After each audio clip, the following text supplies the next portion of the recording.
Hey guys, hope you and the families are doing well. I'm going to teach you a simple trading setup in this video that helped me time the entry in NVIDIA as it was turning up off the 5th of August 2024 capitulation flush lows. So this is what this setup is going to be about. In the pre-market where things are looking horrendous, they're just selling off, the market is puking, stocks are puking, but you think that this is overextended to the downside and that you may see a V-shaped rally unfold. So there's very specific things that I'm looking to happen off the open on these type of days. So that's what I'm going to be teaching you in this video, and specifically how I time this entry in NVIDIA. Before we get into it, let you know that Market Surge are today's video sponsor. If you're interested in a discounted trial, then you'll find a link to that in the description and the comment section below.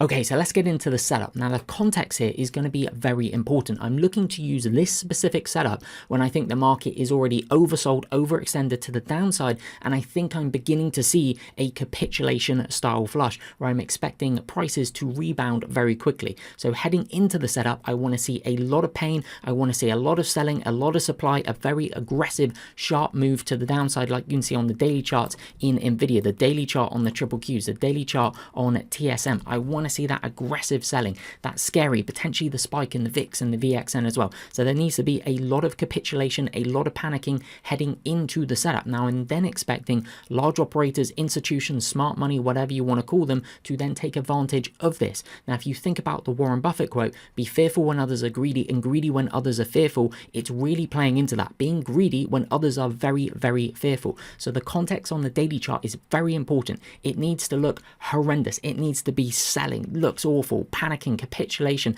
People are bad. There's bad news out there. The VIX is spiking. It looks like the proverbial end of the world, right? That is what I'm looking for heading into the setup. Why? Because I'm expecting that to be the panic low, the capitulation low, and then for prices to rapidly rebound. So we're really looking for that flush out of sellers on the daily chart. Then we're going to look at very specific things on the intraday charts, and I'm going to show you the 5-minute chart to show you how then I was timing the entry in NVIDIA. So let's just do the context here with the triple Qs, NVIDIA, and TSM, and then we've got their 5-minute charts loaded up. So first and foremost, what do you see for the triple Qs? We can see it's just kind of the left-hand side of a V, right? This looks horrendous. It's just down, down, down, down, down, selling, selling, selling, tries to rally, gets hit, tries to rally, gets hit. It's just looking awful. Kind of three waves down as well, right? You get wave 1, you get wave 2, and then this big third and final wave. Now, it doesn't always happen in threes, but it's something to be looking out for. So it looks horrendous. Now, it's also gapping down in the pre-market about 5%.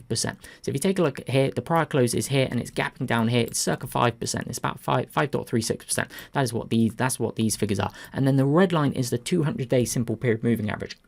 So I'm also looking for, if the market is going to be capitulating, so the Qs and the SPYs, I'm looking for potential support areas where I think it may be able to bounce that. That could be a technical price support. That could also be a confluence of a key moving average, or it could just be the one or the other. So here, for instance, the triple Qs, if you go and look on the 5th of August, it's gapping down around its 200-day simple period moving average, just underneath that. Again, historically, that's an area where we can see the major indexes get supported, stocks get supported on a longer term basis.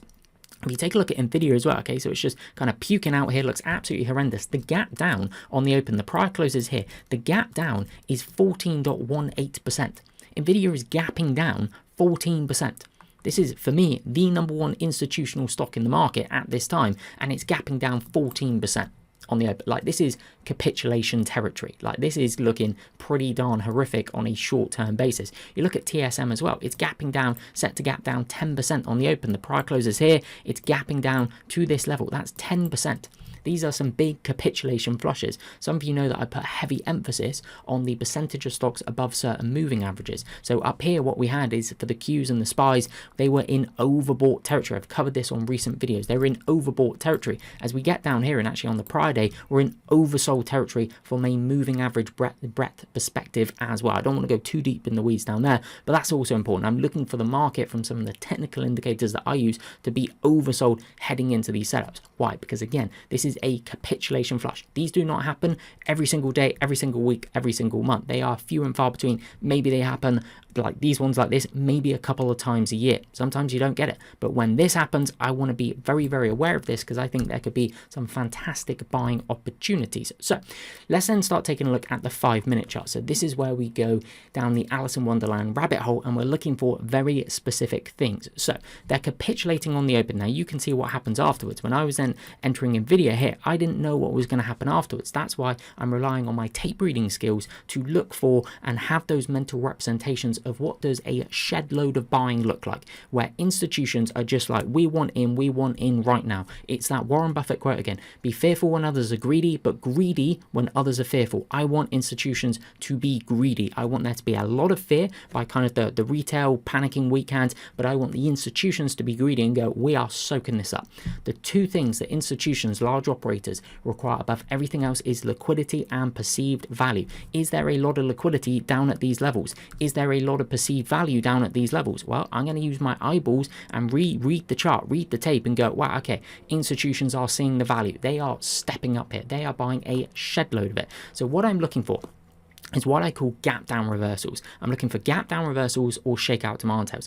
As soon as the stock opens from this kind of capitulation panic open where NVIDIA is gapping down 14%, remember, prior close is up here, it's gapping down and it's opening here. TSM gapping down about 10%. Prior close here, it's then opening down here. What I want to see is visual evidence. So this is where your mental representations, Peak by Anders Ericsson, fantastic book for learning how you build out your mental representations. What I want to see is visually a shed load of buying. This is what a shed load of buying looks like. So one, high relative volume. So I know it's kind of hidden behind some of the candlesticks, but the volume on the Qs, mega. The volume on NVIDIA, mega. The volume on TSM, mega. You can go and look at a load of kind of fan stocks, mega cap stocks, a load of large caps. Like, go and study what they did on the open for the 5th of August. It'll be a really good exercise. Go and study like 20, 30, 50. What did they do on the open? Did they look like this? If they did look like this, then you're beginning to train your pattern recognition to what does it look like when institutions step up and they want to buy everything they can get their greedy hands on. This is what it looks like. So with NVIDIA, the prior close is up here,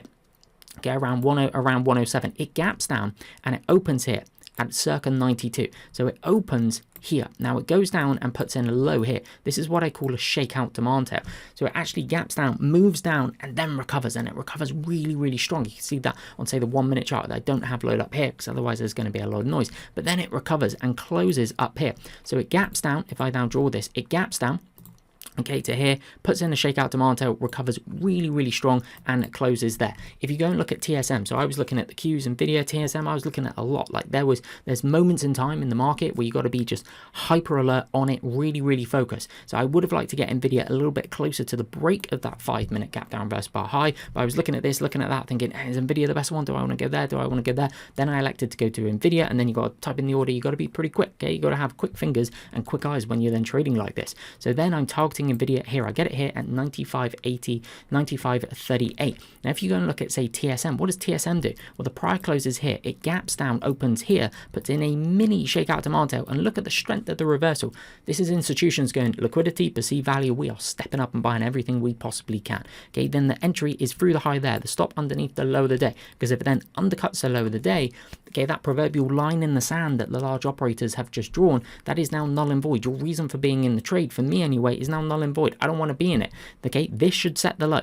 This bar should set the low. If it then intraday goes down, undercuts it, resets, maybe I'll then think about it with like another gap down reverse bar shakeout demand tail. But my whole reason for being in the trade is this is a capitulation flush. Institutions stepped up on the open, bought everything they possibly can. Price should now not go below that level, below that intraday low. Same with the Qs, right? The prior close is up here.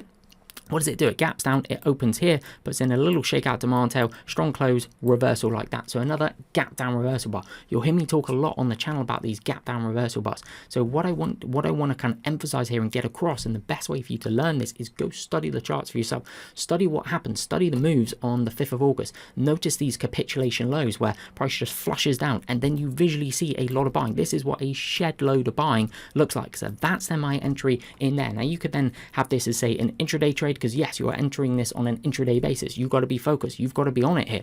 Okay, you could then hold this for an intraday trade and maybe close out as it starts kind of moving up like this, just exit end of the day, or you could turn it into a swing trade if you want to turn it into a swing trade, whatever you think is most prudent from a trade management perspective. So just to summarize that kind of setup, okay, what I'm looking for is for the indexes to have transitioned from overbought to oversold territory. I'm then on, in terms of the 20-day moving average breadth readings, potentially the 50-day as well, I'm then looking for a big panic capitulation low. Potentially that's happening on some proverbial really bad news coming out as well, and things are gapping down big. Things look absolutely horrendous. I'm looking for that capitulation, that flush. Weak hands to go, I'm out of this, can't take it anymore. Look for the big spike in the VIX and the VXN as well. Ideally, you see the major indexes potentially gapping down to an area of potential support. That could be a key moving average, like the 200-day simple period moving average. It could be a confluence with a prior low where, say, the triple Qs or the S&P 500 bounce from. Same with individual stocks as well. One thing that I will know is look at the distance between NVIDIA and its 200-day. The triple Qs, which is the most appropriate ETF to be analyzing against in terms of major index, triple Qs is down there on its 200-day. NVIDIA holds way above its 200-day. This is relative strength. This is institutions not giving it up too easily, okay? This is relative strength. I should have made that point a little bit earlier. Then what I want to see on the open within the first 5 minutes is I want to see a lot of institutional demand, such as what I was covering here in terms of the high volume, these specific candlesticks, and what they mean from a supply and demand perspective. So I hope that there is a useful video for you to think about when you are seeing these kind of capitulation flushes going on in the pre-market, and then how they open, and do you see that turnaround. So thank you very much for watching. Thank you very much for the support on the channel. I will see you in a future video.